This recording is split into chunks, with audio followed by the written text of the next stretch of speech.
اللہ الرحمن الرحیم۔ السلام علیکم ورحمۃ اللہ وبرکاتہ۔ داتا گنج بخش علیہ الرحمہ ایک بزرگ تابعی کے بارے میں لکھتے ہیں۔ وہ فرماتے ہیں کہ ایک بزرگ تابعی تھے۔ تابعی وہ کہلاتے ہیں جو صحابی کے شاگرد ہوتے ہیں۔ جو کسی صحابی کے شاگرد ہوتے ہیں وہ تابعی کہلاتے ہیں۔ ایک تابعی علیہ الرحمہ کے بارے میں داتا صاحب لکھتے ہیں۔ وہ فرماتے ہیں کہ وہ ایک بزرگ تابعی تھے۔ وہ ہمیشہ عبادتوں میں مشغول رہتے تھے، لوگوں سے بہت ہی کم میل جول رکھتے تھے، بہت ہی کم ملتے تھے لوگوں سے۔ ایک بندہ بڑی دور سے ان کی شہرت سن کر کے ملنے کی حسرت سے آیا۔ آنے کے بعد لوگوں سے اس نے دریافت کی کہ فلاں بزرگ کہاں ملیں گے؟ تو لوگوں نے کہا کہ وہ لوگوں سے نہیں ملتے ہیں، وہ لوگوں سے بہت ہی کم ملتے ہیں۔ تو وہ بندہ خدا پھر بھی دریافت کیا کہ وہ کہاں رہتے ہیں، کہاں ملیں گے؟ تو لوگوں نے کہا مت ملو، مت جاؤ ان کے پاس، وہ ناراض ہو جائیں گے۔ تو وہ بندہ خدا نے کہا کوئی بات نہیں، اللہ کے بندے ہیں، ناراض ہو بھی جائیں گے تو تھوڑی ہی دیر کے لیے ناراض ہوں گے، پھر وہ راضی ہو جائیں گے، کیونکہ اللہ والے بڑی جلدی راضی ہو جاتے ہیں۔ تو لوگوں نے ان کا پتہ بتایا، وہ ان کی طرف جانے لگا۔ نہر فرات کے کنارے وہ بزرگ علیہ الرحمہ نفل میں مشغول تھے۔ اچانک وہ کیا دیکھتے ہیں کہ ان کی بکریاں، ایک بھیڑیا چرا رہا ہے، ایک بھیڑیا ان کی بکریوں کی حفاظت کر رہا ہے۔ وہ بزرگ علیہ الرحمہ جب نوافل سے فارغ ہوتے ہیں تو وہ کہتے ہیں اس وقت کیوں آئے ہو؟ تو وہ بندہ خدا عرض کرتا ہے حضور جب آ ہی گئے ہیں تو مہربانی فرمائیں، قبول فرما لیجئے۔ پھر وہ بندہ خدا سوال کرتا ہے حضور ایک بات میری سمجھ میں نہ آئی کہ بھیڑیا کب سے بکریوں کی حفاظت کرنے لگ گیا ہے، بھیڑیا کب سے بکریوں کو سنبھالنے لگ گیا ہے، بھیڑیا کب سے بکریوں کو چرانے لگ گیا ہے؟ تو وہ بزرگ علیہ الرحمہ زیادہ لمبی چوڑی جواب نہیں دیتے ہیں، زیادہ لمبی چوڑی تقریر نہیں کرتے ہیں، بس ایک جملے میں جواب دیتے ہیں۔ وہ فرماتے ہیں، وہ کہتے ہیں کہ جب سے بکری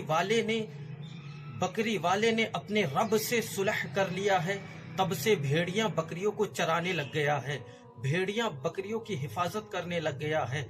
تو وہ بندہ خدا کہتا ہے کہ مجھ پر کپ کپی طاری ہوئی اور مجھے پیاس کا احساس ہوا، تو میں نے دل میں سوچا کہ کچھ پینے کو مل جائے۔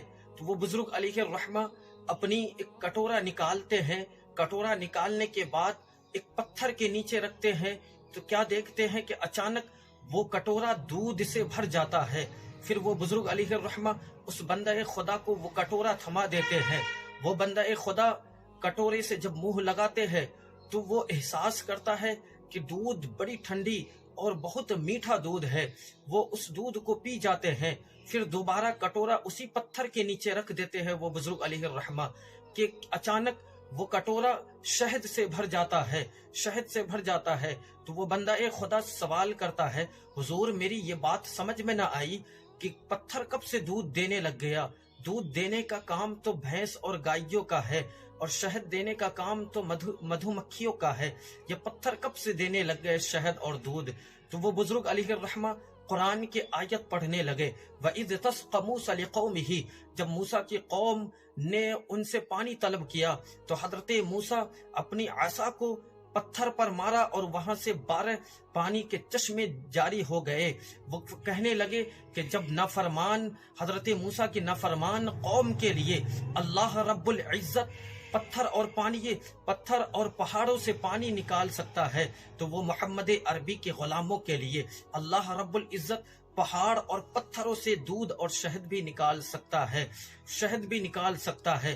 وہ بزرگ کہنے لگے بس بات اتنی ہے کہ آج بھی ہو اگر ابراہیم سا ایما پیدا تو آگ کر سکتا ہے انداز گلستہ